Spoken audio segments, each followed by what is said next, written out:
At the time of recording, I'm 33 years old, and if I could go back and give my 20-year-old self some advice, here's what I'd say. Credit to Dan Go for creating this trend. I'll link his video down below. Number 1, don't kill the part of you that's cringe, kill the part that cringes. Those who never experience anything cringe are trapped by their own judgmental inner critic, and I promise you, they're never. For me personally, I mean, my friends and my family think it's weird, but like I will skip parts of movies that I find cringe because I don't like watching it. But like when it comes to actually having to deal with situations that are cringy or do something that like I can overcome my own sense of cringe, but it's just like when watching TV shows and movies, I prefer not to see cringy moments, and I will literally skip them over entirely and go to the next part down the road and see if it's still cringe and skip it even more. But I just don't like it. Like, one of my friends once put it to me, like, you try, like, your life seems to be lived to minimize drama. I'm like, yeah, pretty much. I mean, sometimes that means confronting stuff before it has, like, in actually addressing the drama before it has the opportunity to compound into something bigger. But I don't really like drama. I don't really like cringy stuff, and I address it as soon as I possibly can to minimize the amount of drama and the amount of cringy stuff I actually have to deal with, because hiding from it doesn't do anything. You're gonna create anything that you aspire to. Be easier on yourself. Embrace the cringe, don't take it too seriously, and life will be more fun for you. Number 2, if you're thinking too much, you're not acting enough. It's so tempting to think, oh, if I can prepare a little more, do a little more research, then I can avoid failure or looking dumb or get the outcome exactly how I want it. But it's the thinking that's causing problems. You overthink what you should say and you come across as awkward. You overthink what you should write and it doesn't sound like you. You overthink what you should do with your life and you remain stuck, other people pass you by. Moreover, you can never overthink your way out of action-based problems. Try something, anything to get you unstuck. That is the only way you can escape overthinking. Number 3, get good, really good at something. I got obsessed with drones, got good, ended up touring the world with a. There we go. Alright. My mouse is glitching out of me. What he said is sometimes when you get stuck, try anything in order to get unstuck. I've talked about this earlier, but in jiu-jitsu and wrestling, at least in practice, when I get stuck, if I get into position that I don't know or something's happening, I will sometimes do a flip over my head. And this is when I'm on the mat, so like I'll kind of flip over and be doing a back and neck bridge. And I'll just switch up to the position, I'll do something just to see what happens. Sometimes I lose, sometimes I improve, but it kind of builds up this understanding of things to do in the future. But like, if I'm ever unsure of it, I will not do it in an actual competition, because in an actual competition, I'd rather just have stalemate called unless I'm losing by a lot, in which case I would do the move. But if it's a close competition, I'm just going to keep the position in stalemate. I mean, I give advice like this with, if you're stuck, switch things up, but you have to know when to apply it. I got obsessed with content creation, got good, ended up making it my full-time job. Got obsessed with sports betting, still bad, and wondering why my 11-leg parlays don't hit. But hey, there's no losers in sports betting, only quitters. When you get good at something, you're... That reminds me of, it's like an addiction thing that going to, what is it? AAA, AA, I don't know, going to like Alcoholics Anonymous is for quitters or something. It was in a TV show I watched. I've never been an alcoholic, thank God, but like, I don't know, when I used to smoke and vape, I always tell my brother, dude, I'm excellent at quitting. I've done it like 30 times, 40 times this year alone. Learning the meta lesson of how to learn. Coding, design, art, sales, content, fitness. Pick something and have fun learning how to learn. Number 4, stop waiting for life to get easier. Every stage of your life has its own set of problems. teenage years, college, adulthood, retirement. The trick your mind will play on you is that I just gotta get through this stage. The next one will be better or problem-free. I made a video with this one too. Bring yourself into the present and stop trying to live for the future, because what you'll realize happens is you eventually wake up one day and you look back and you're like, oh my god, those were some of the best times of my life. Yet you never appreciated that those were some of your favorite times until you got through them. And I don't know, college. I felt trapped, hated it for a couple months. Look back now, I'm like, wow, I was hanging out with all my friends. I got to like go swim in the Swift. No, I think it's the Swift River every day. Take ice baths. Like, loved it there. But like, you don't realize how good it is until you move past it, which is a sad thing. But I guarantee you wanted to be at this stage you're in right now at some point in your past. Life doesn't actually get easier, you get better with more experience. Number 5, you will regret inaction more than failure. For every one person who regrets a failed business, there's 1,000 that regret not even trying. For every At least in terms of sports, if you seem like you're losing, give it a Hail Mary. That's always been something I do. If I'm down in a wrestling match and there's a short time on the clock, there's no way a simple takedown's going to win it. I'm going to go for a lat drop. I'm going to go for a big throw. I'm going to keep trying to throw you until I pin myself or pin you. But I never let it come down to, oh, I just lost on points. Like, you lost on point. You lost. Like, it doesn't matter if you lost on points or lost on like whatever. You lost. I'd rather lose by getting pinned because I refuse to give up until the other person actually pinned me, than to accept a loss on points. Because all loss on points means is that you didn't try that really low percentage move that might have worked, but probably would have wound up pinning yourself. one person embarrassed for asking someone out, there's 10,000 kicking themselves for not shooting their shots. The only way your life can drastically change is embracing rejection as part of success. And at the end of your life, you're not going to regret what you did. You're going to regret what you didn't do. Number 6, the most important thing in life for happiness is, well, the biggest study spanned over 80 years and tracked over 700 people, asking them one question: what truly makes us happy? You know what they found? It wasn't fame, wealth, hotness. Time and time again, the quality of your relationships. And it's not like having hundreds of them, it's having a few very close people to you go through life with. So have a family. I recently was disappointed in the past, 2 years by 2 friends I thought were very good, but turned out were not as nearly committed or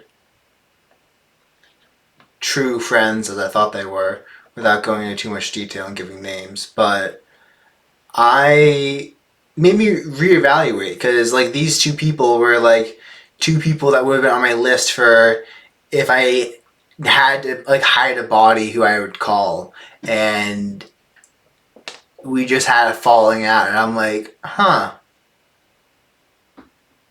I should really evaluate that. And I think there's a lot more to family over friends, because it's like, I don't know, it's kind of like the structure you have with the mob, where you have the prisoner's dilemma. Like, the mob literally solves the prisoner's dilemma, because if the 2 people go, so 2 people get arrested for committing a crime together, they go into the police station, the police put them in separate rooms, and they tell each one, if you confess and flip on the other person, we'll give you a lesser sentence. So the idea here is that both people wind up confessing on each other and serving more jail time than if they just stayed quiet, because it's both in their advantage. But the thing the mob does is, if you snitch, you die. So flipping on the other person would actually cause you to get murdered, which is lose-lose for everyone. Similar, the family is its own structure, and flipping on one of your relatives isn't good for family bonding, so you kind of would find yourself oscillated from it, which is why, at least in terms of good family structures, there's nothing quite like a sibling. So make sure you invest in those relationships. Prioritize people and not things to be truly happy. Number 7, people aren't against you, they're just for themselves. Did they not text us back because they hate us? Or do they just have their own things going on in life? We will never know for sure, but the point is not wasting your energy coming up with reasons why people did things. The quicker you stop taking things personally, the faster and more energy you'll have for you. Number 8, burnout isn't about doing too much. I wouldn't say don't take it personally. If someone doesn't text you after you texted them, like, don't get mad about it, but just realize where you stand in terms of their prioritization of you.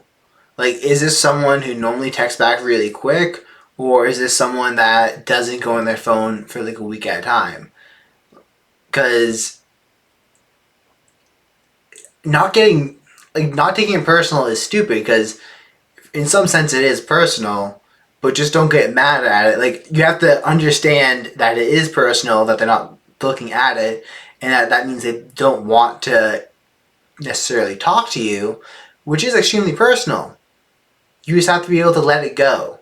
Like, if you have someone, I don't know, I had a cousin I reached out to reconnect with and never got back to me. Do I take that personal? Fuck yes, I take that personal.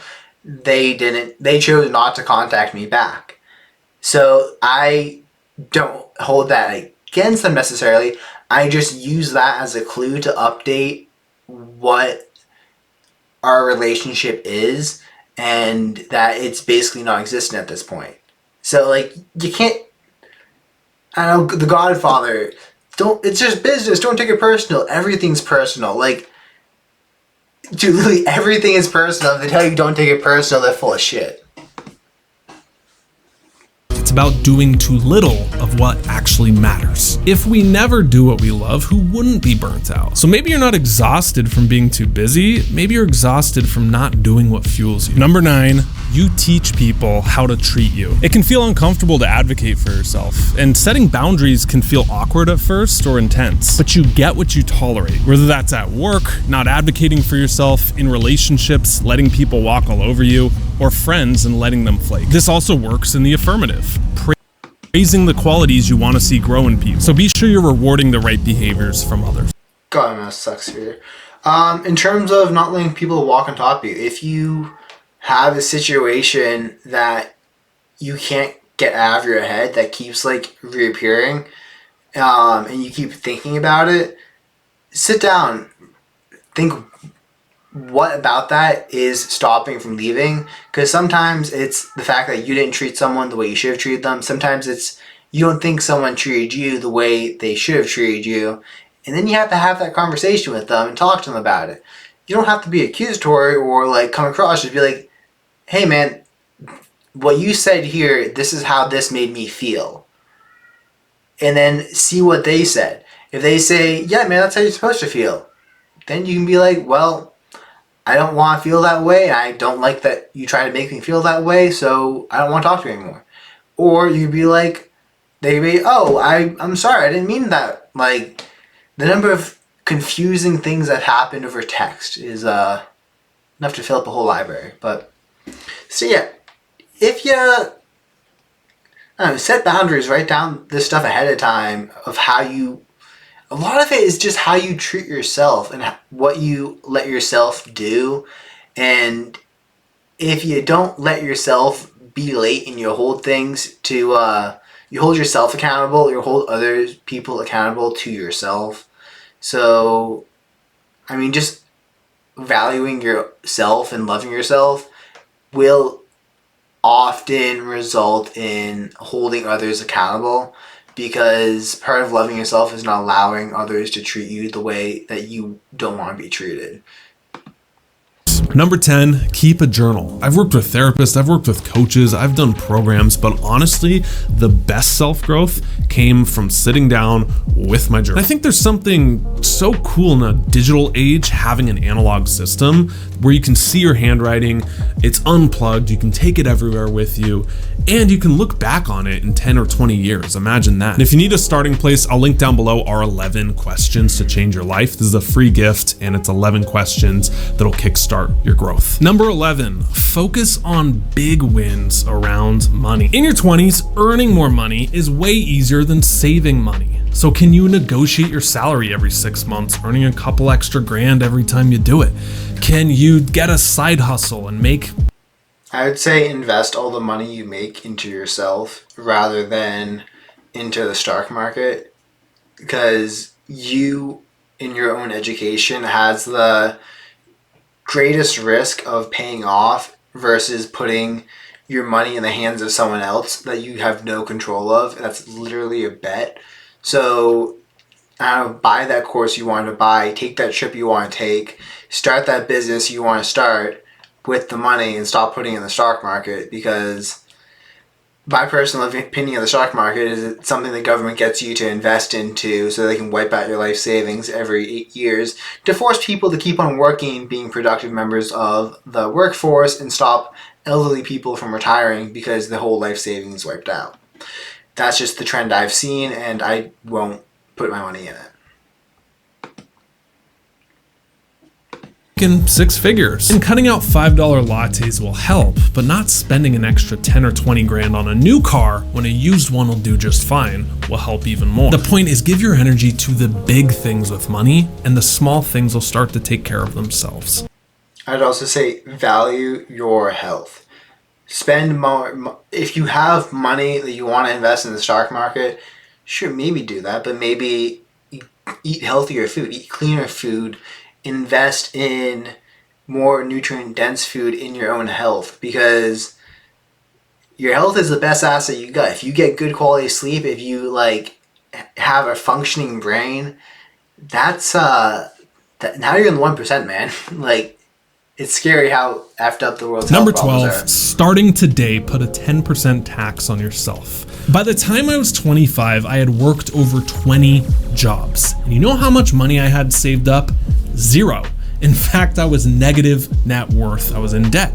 And that's when I had a hard reality check. Why did I work to begin with? It was to get ahead, but I wasn't. And looking back, I definitely could have lived on 90% and saved the other 10. Look into compounding, look into investing, and the benefits you have of being young. No matter how much. This goes back to what I said earlier. I don't believe in investing in the stock market. I believe in investing in yourself. I even have friends who play the markets, and when they're up, I tell them, hey man, take out some money and set that aside for to invest in yourself. And when they're down, they're like, hey man, I should have listened to you. I'm like, yeah, because I have one friend that makes and loses shit tons of money, and when he's up, I always tell him, put some aside. When he's down, he always comes to me. He's like, I should have done that. Anyways, I don't tax myself. I'm not going to tax myself like that. I am good enough with my finances to not have to do that. And I invest my money properly into myself, into my business that I'm starting. And I don't feel like setting 10% aside to give to Wall Street to play with would benefit me at all. With that being said, I do know some people who would greatly benefit from this advice. Just like anything else in this video, it's you gotta use some thinking. Much or how little money you make, put away 10%, view it as a tax on yourself. That way you're always building and getting ahead. Number 13, be incredibly mindful with alcohol. Now, I'm not saying you shouldn't drink. I did in my 20s and made some memories I'll never forget, and a lot I can't remember, but partying has an expiration date, and those who stay at the party too long get left behind in life. So going sober for me was the best decision I could have ever made. You'll grow in ways you don't expect. You're going to make real friends, not just drinking buddies, and you'll build a life you actually love not one you need to escape from. So it's okay to go to the party, just know when it's time to leave. Number 14, accept that healthy looks like boring. Long-term healthy relationships can seem boring compared to the exciting short-term fling that's toxic. Long-term healthy diets that are good for you can seem boring compared to the latest trend where you lose a bunch of weight and gain it back. That looks exciting. And the routine you need to save your first 100 grand looks really boring compared to the latest double your money overnight scheme that's bad. The point is there's excitement and buzz you will hear in extremes, but most of the time your results are in sustainability. So accept that healthy looks like boring, but that's totally okay. Number 15, life's too short for sleep. Invest in blackout curtains, wear an eye mask, wear a tracking device so you get data on your sleep. Since taking my sleep seriously the last 5 years, I've never averaged below an 80 sleep score. Gamify the process of sleep, make it fun, and watch your energy go through the roof. Number 6. I don't like getting neurotic about my sleep, about my running. I don't use the tech trackers at all. What I say is have a deadline, like a hard stop for yourself, where it's like at 10:30, I want to be going to bed. At 11:30, no matter what I'm doing, if I've brushed my teeth or not, I am getting in that bed, putting my phone downstairs out of sight, and staying there for the next like 6 hours, regardless of what the hell happens. Like, set a deadline like that, and that's what I do. Is you have like, oh, well, I try to get to bed around 10:30, so I'm kind of going to pack my stuff up, organize my stuff, and I don't know, stuff pops up, life happens. Have a hard dead stop of like 11:30. Phone is off. Doesn't matter if I'm in the middle of a YouTube video, middle of a TikTok, middle of an email. Like, phone is off, phone is away, and just lie there. I don't care if you're staying up for 2 hours staring at the ceiling. Stare at that damn ceiling. Like, you'll eventually get in the habit of falling asleep and find it easy to do. So kind of setting these like hard stops, hard boundaries, I find very useful.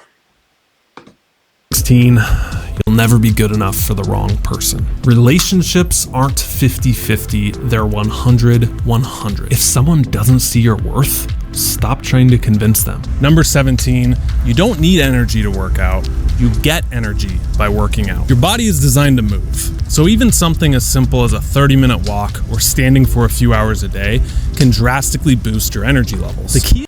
You should always be more energized after you finish a workout than when you start it.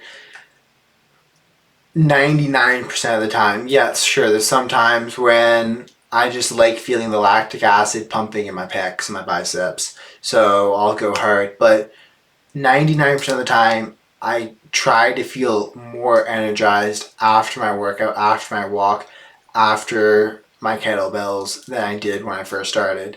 And I actually use it to keep myself productive and to energize myself throughout the day, is I'll do a short 15-minute workout.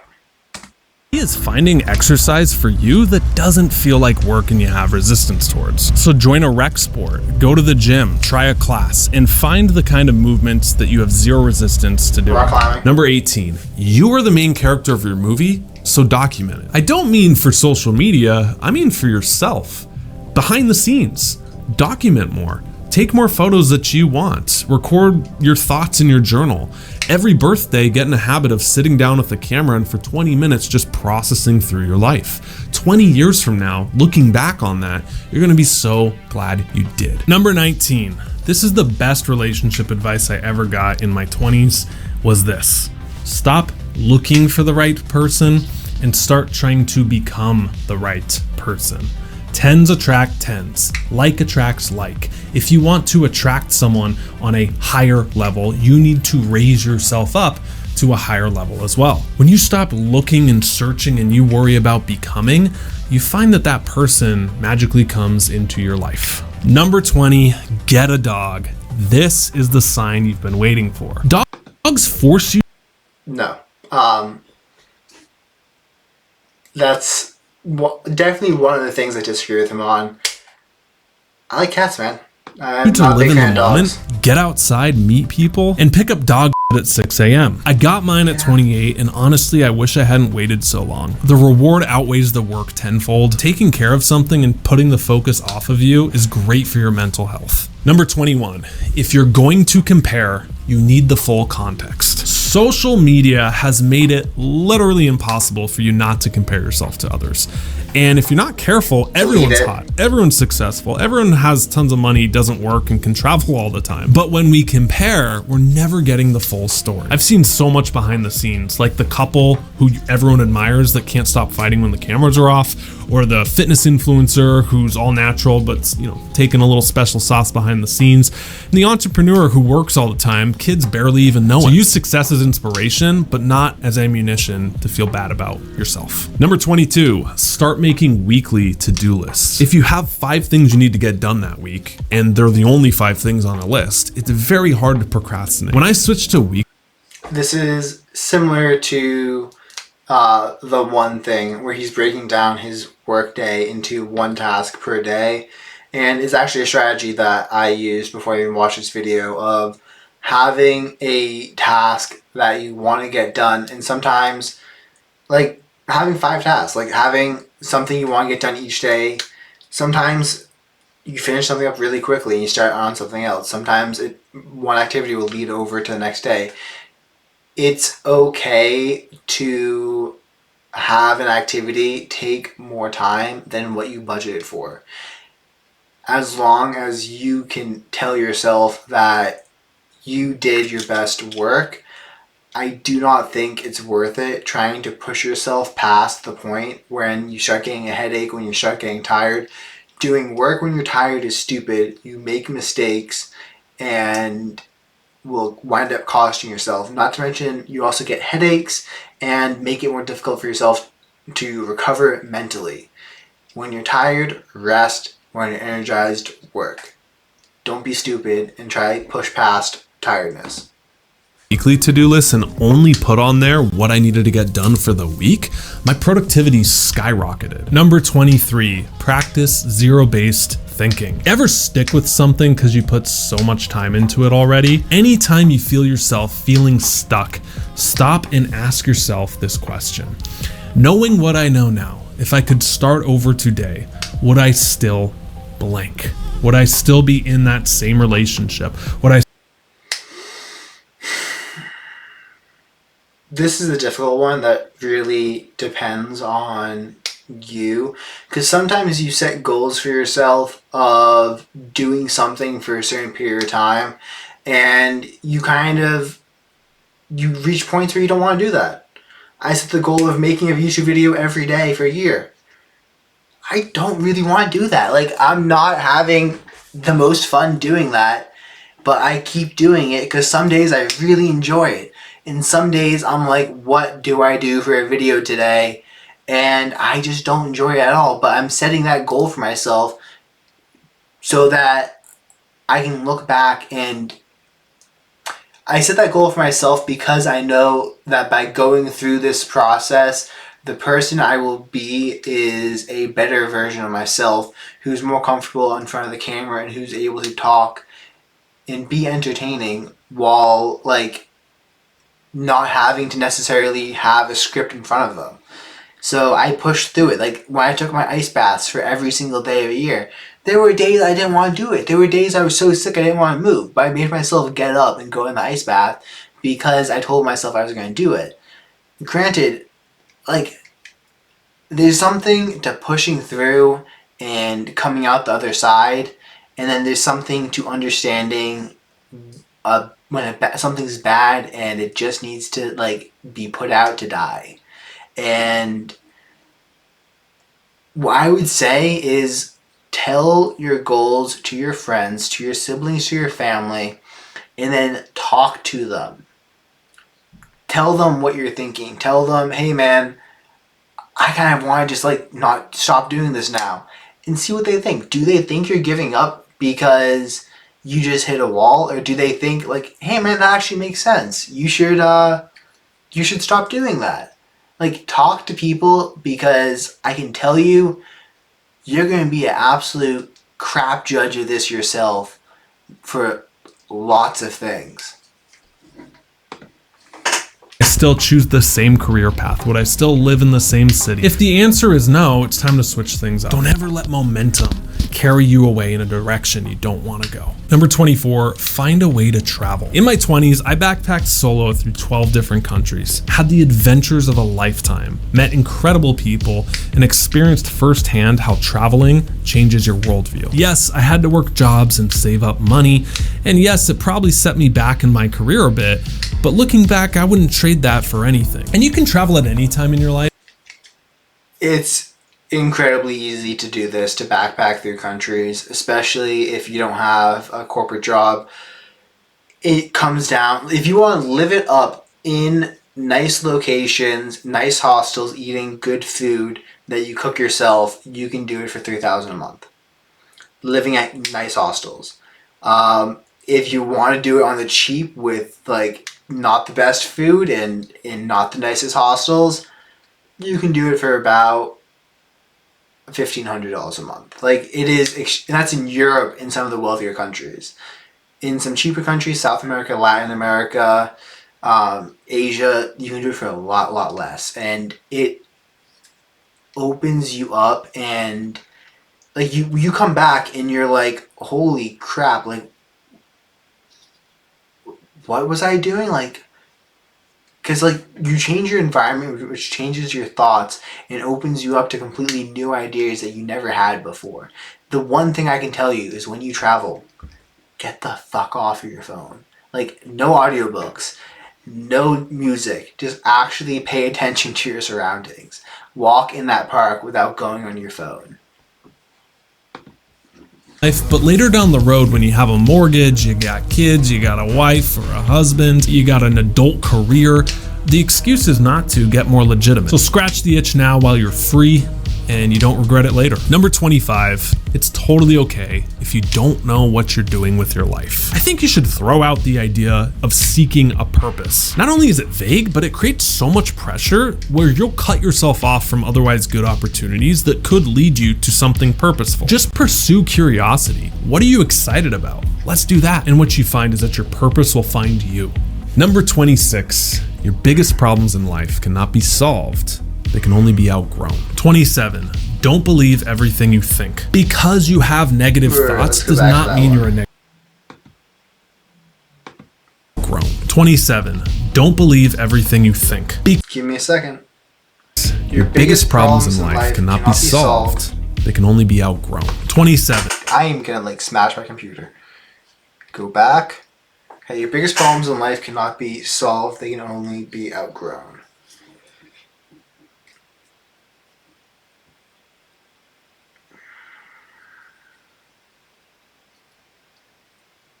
This sounds like a freaking fortune cookie. I disagree with this. You can solve your biggest issues in life. My brother, one of his biggest issues is he struggled with insomnia for years. He solved it through nonstop persistence and never giving up and continuing to research and try new things until he found what he talks about on his channel, which is like some of the best health advice I can find.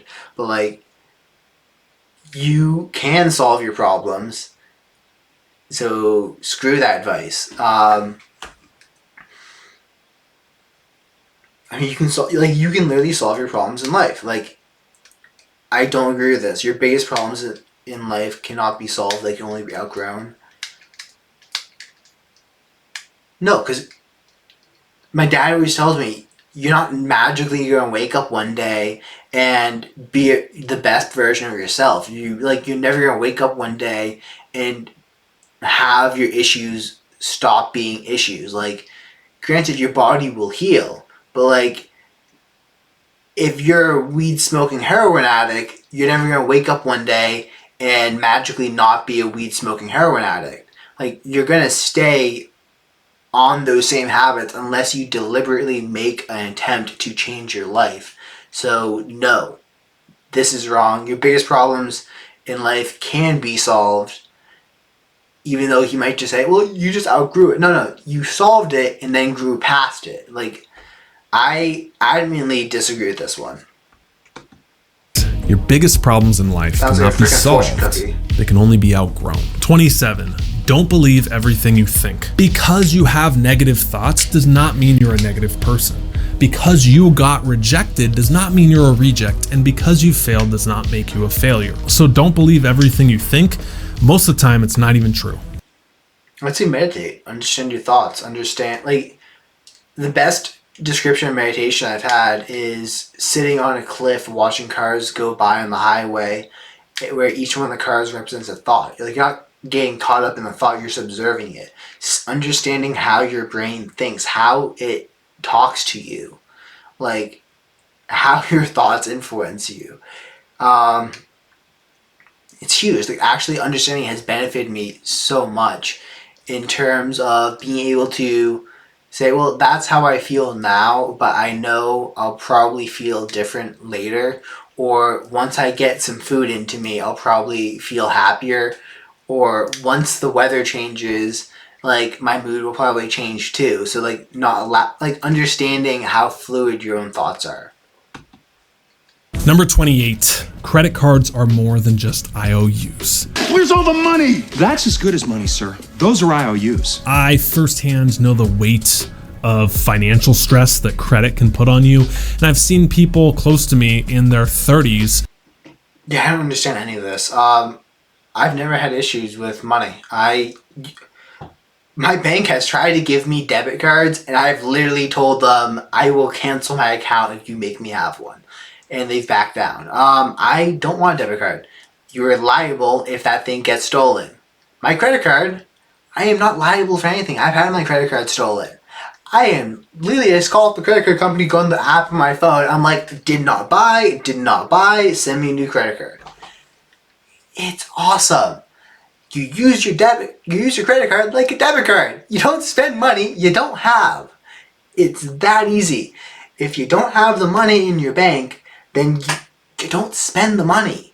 I've never had an issue with this in my life. I know people who do, and it's like freaking, they're from Mars. I'm like, dude, do you get the concept? You don't spend money that is not in your bank account. And you know how, you have a rough idea of how much it's going to cost with rent and food and stuff. So you just don't spend the damn money. Like, I don't get how it's difficult for people, but I understand that some things I find stupid easy, other people struggle with, and some things I struggle with, other people find stupid easy. Like, the people who have never had any issues with substance addiction, never been addicted to nicotine, never been addicted to weed, never been addicted to caffeine. Like, I've done all those. But, like, when it comes to this, I'm like, dude, it's stupid easy.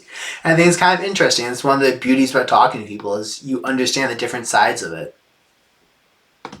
Still affected by the decisions on credit they made in their 20s. The best financial advice for credit is never carry a balance and always pay off your cards. $275,000. Might want to hang on to that one. Number 29, hard choices, easy life. Easy choices, hard life. Things that are good for you in the long term often feel hard in the short term. Take exercising. The days you don't want to do it or you're too tired, yet you never regret the days where you push through and do it. Things that are bad for you in the long term feel kind of cool in the short term, like binge eating, procrastinating, putting off responsibilities. But building a life you love long term takes discipline. And discipline is sacrificing what you want now for what you want most. Number 30, how you make your money is more important than how much money you make. You can have the highest paying job in the world, but if you lose your soul or your family in the process, it's not worth it, is it? Money is important, but it's only one currency. There's psychological freedom, time freedom, emotion. I'm currently giving up the opportunity of making $90,000 a year to start my own company. And a lot of my friends don't understand this. So, like, Jason, you're an engineer, you have a degree, like, you already have 2 years corporate experience. Why aren't you going in making six figures? I'm like, because that's what I'm capped at. Like, that is literally what I'm capped at, is I can work my 9-to-5 desk job for something I don't like, or for someone else, giving away the most productive years of my life, and never make more than $150,000, $200,000 as a senior engineer in my 50s. Or I could start my own company, have freedom, and do what I want, meet interesting people, travel the world. And you ask me why I'm choosing this risk. Like, I don't see this as a risk. I see like this as like, if this company fails, which it doesn't look like it's gonna, I can start a new one. I can just keep doing this because like there is no risk really. Like, sure, I blow some money, I go work some jobs, I make some money, and then I invest it back into myself. It's like, end of the day, sure, I'm not like making a bunch of money and putting it aside, but like, I'm taking the shot of growing my business and doing what I want to do in the world. And a lot of people like, play it safe. I'm like, I am playing it safe. Like, when I do my own company, that is me playing it safe because I know if I do it that way, I'm going to hate myself in 20 years and wonder what the fuck I did with my life. So this is me playing it safe. Emotional freedom. And when you factor in all of those instead of just one and base your decision holistically, you'll realize that how you make your money is a hell of a lot more important than how much money you make. Number 31, anxiety is living in the future, depression is living in the past. The only place you'll find relief is when you bring yourself back to this present moment. Number 32, holding on to resentment is like drinking poison and expecting the other person to die. Yeah, it'd be great if we got closure and they'd apologize, but understand that you don't have to have an apology for you to let go of things. I wish I would have forgave quicker and let go sooner. There's such a lightness when you don't carry around things from your past. Number 33, advice is just opinions. Yes, even this video. I have seen people waste years of their life following advice they got online that probably wasn't the best hill to die on and base their big life decisions on. So next time you hear something being discussed on a podcast with great audio and convincing opinions, know that it's just that, opinions, and not always factual. The best skill you can learn in your 20s is the ability to think for yourself. I'll link down below our 11 questions. Yeah, I talk about in my videos, think. It's one of the hardest things that you can ever be asked to do. And those who cannot think for themselves will be controlled by others. So if you don't want to be controlled by others, if you don't want to be managed by others, you have to learn how to manage yourself. You have to learn how to think for yourself. And a lot of that means sitting down and asking questions. What do I want from my life? Am I doing what I should be doing? What areas am I messing up in? How do I how do I get to where I want to get faster? Like, actually sit down, meditate, and allow your brain to focus and think. Peace out.